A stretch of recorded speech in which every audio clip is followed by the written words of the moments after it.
Apa sih kalau PDI Perjuangan ini nanti menang gitu ya? Kira-kira apa sih yang perubahan apa dari yang sudah PDI? Ya 10 tahun ini kita oposisi ya. Iya. 10 tahun, saya sudah 14 tahun di DPR, 10 tahun saya di oposisi, ya kita alhamdulillah ya, bukan kita isinya malaikat, tetapi relatif yang paling kecil, karena power tend to corrupt.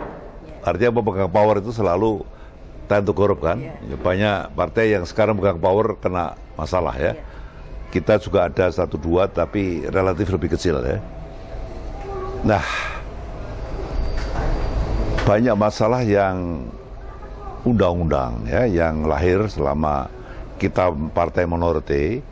Ini sekarang partai kita dalam semua survei sekarang tertinggi ya. Dan insya Allah kita kalau diridhoi Allah mungkin kita akan take over the government. Insya Allah ya. Kalau dari doa Allah ya. Partai ini akan take over ya. Harapan saya sekarang, harapan saya. Saya tidak bisa bicara sekarang ya. Harapan saya ya. Tolong ya, ini juga jadi program partai. Kita berjuang untuk kesejahteraan rakyat ya. Kita bangun negara kesejahteraan ya. Itu sangat penting ya. Sekarang memang ada kemajuan, tetapi kesenjangan antara kelas menengah yang terbangun dengan kemiskinan pengangguran itu makin jaraknya makin jauh ya. Sing kelas menengah sing sugih yo banyak ya ada lah sekarang ya, banyak. Tapi sing miskin juga 12-14% dari 200 juta, itu bayangkan ya. Itu masih kira-kira 10% aja 14 juta ya. Kalau 2% bisa 20 juta, betul tak? Itu banyak itu. Satu penduduk Malaysia sama dengan Malaysia itu. Sama kan? Jadi ini yang harus kita bangun ya. Dan memang ini program partai berjuang untuk kesejahteraan rakyat ya. Jadi kita harus lebih perhatikan pada pemberantasan kemiskinan, kesempatan bekerja untuk pengangguran. Fokusnya harus ke sana ya. Memperkecil kesenjangan antara kaya dan miskin ya. Jadi Pancasila ini harus kita jadikan satu living ideology, working ideology. Di situ ada keadilan sosial ya. Itu harus bagi rakyat, itu adalah pupuk untuk petani, solar untuk nelayan. Ini ada pompa air untuk daerah-daerah yang misalnya daerah yang sulit air ya, atau dibikin sumur-sumur apa itu ya. Jadi living ideology ini kalau kita hafal Pancasila, ketuhanan yang maha esa, keadilan sosial, persatuan, ini harus membumi itu ya. Artinya rakyat itu taunya keadilan sosial itu ya yang nyata saja, yang bisa dilihat, bisa dirasakan. Ini enggak. Tidak ada kesulitan petani untuk beli pupuk yang terjangkau oleh kekuatan uang mereka. Tidak ada kesulitan dari nelayan untuk mendapat solar yang terjangkau oleh mereka, ya enggak? Jangan lagi nelayan sekarang tidak bisa melaut karena banyak kapal-kapal apa itu namanya yang punya mesin yang lebih kuat ya, punya modal yang lebih kuat ya. Inilah yang kita lihat ya, bahwa petani sekarang kebanyakan buruh tani tidak punya tanah, betul enggak? Nelayan juga, wilayah nelayan yang kecil itu di pantai yang dekat jauh dia enggak punya mesin yang kuat untuk untuk ke laut dalam, enggak punya ya. Kalah sama pukat harimau itu, tahu toh? Iya. Itu yang punya kelengkapan yang lebih ya. Nah, itu kasihan mereka ya. Ini semua harus kita luruskan ya. Insya Allah. Berarti istilahnya nanti seandainya PDI Perjuangan ini menang, pasti banyak perubahan. Ya insya Allah ya. Memang kita harus mengusung perubahan ya. Perubahan ke arah yang lebih baik ya. Ya. Kalau perubahan bukan ke arah yang lebih baik, bukan perubahan. Ya, gitu. Rakyat itu betul-betul mendapatkan adanya perubahan yang lebih baik. Iya, Pak. Benar. Kalau ya saya istilahnya sebagai rakyat biasa pun juga kadang prihatin gitu loh. Ya. Ini negara Indonesia ini istilahnya tambah yang ganjing gitu. Ya. Meskipun saya tidak terlalu paham dengan politik, merasakan masyarakat. Ya sekarang bagaimana orang melihat sendiri banyak bahan pokok sekarang impor semua. Bagaimana kita harus bangun kedaulatan pangan kalau kedelai import, lalu beras masih import, ya toh, garam import juga. Kita itu negara maritim tapi garam pun import, ya. Kedelai, jagung import, semua.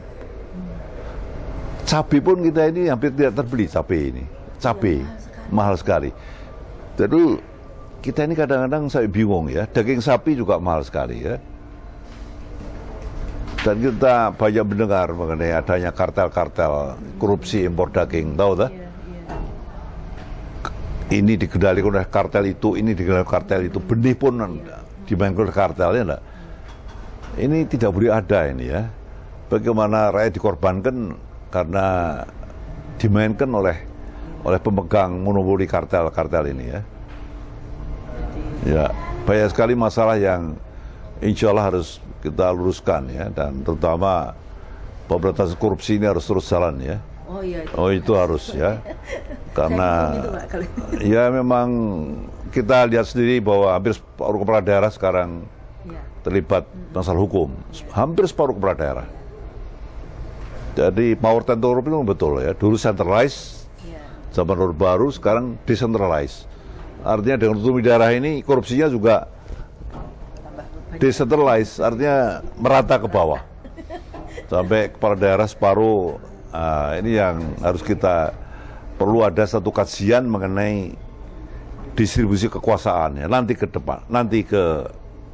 depan ya. Apa memang otonomi yang begini luas ini memang ini baik ya, yang membuat mereka bisa leluasa sekali ya menggunakan powernya di daerah ya. Bagaimana kuasa usaha pertambangan itu ditekan aja itu uang itu. Oh ya, ini hal yang kita perlu kaji lebih dalam mengenai distribusi kekuasaan ini ya, antara pusat, provinsi dan daerah ini ya. Ke arah ya harus lebih baik ya. Minimize korupsi di daerah maupun di pusat ya, dengan sistem ya. Terus korupsi harus bukan hanya penegakan hukum, bukan hanya nangkep nyadap gitu kan, tapi juga sistemnya ini sudah mencegah untuk terjadinya itu ya, sistem ya, transparansi. Kita punya undang-undang keterbukaan informasi publik ya, minimize maksimum akses, minimize limitation. Artinya akses pada dana publik itu harus sebesar-besarnya dengan pembatasan yang minimum ya. Jadi sekarang semua lembaga negara, lembaga publik yang menerima dana publik itu harus terbuka anggarannya untuk publik, transparan ya. Seperti Jakarta saya contohkan ya. Sekarang ini semua online semua. Ya, jadi lalu kesempatan korupsi itu lurah sama-sama dilelang, ya, yang terbaik jadi. Yang dulu naik pangkat karena bribery, karena keponaan, karena sepupu ya, sekarang semua dilelang. Yang terbaik itu yang muncul nanti. Ya ini sistem, membangun sistem ini yang kita impikan. Ya ada beberapa kepala daerah, ada 10 kepala daerah, 6 kebetulan dari PD Perjuangan ya, termasuk wali kota Surabaya, membangun sistem begini nih. Inilah yang minimize terjadinya korupsi. Transparansi, membangun sistem, semua online. Ini mimpi kita ini, ya, membangun bangsa ke depan ini supaya lebih membangun sistem, membangun transparansi, akuntabilitas. Ini yang kita impikan, ya. Tidak sulit ya. Ya. Dulu kan mau bikin KTP aja sulit. Ya, sekarang. Harus ini sulit. Sekarang. Gitu. Sekarang lebih cepat. Sekarang, ya pokoknya kalau diberi contoh itu lain-lainnya semua mesti bergerak semua ya.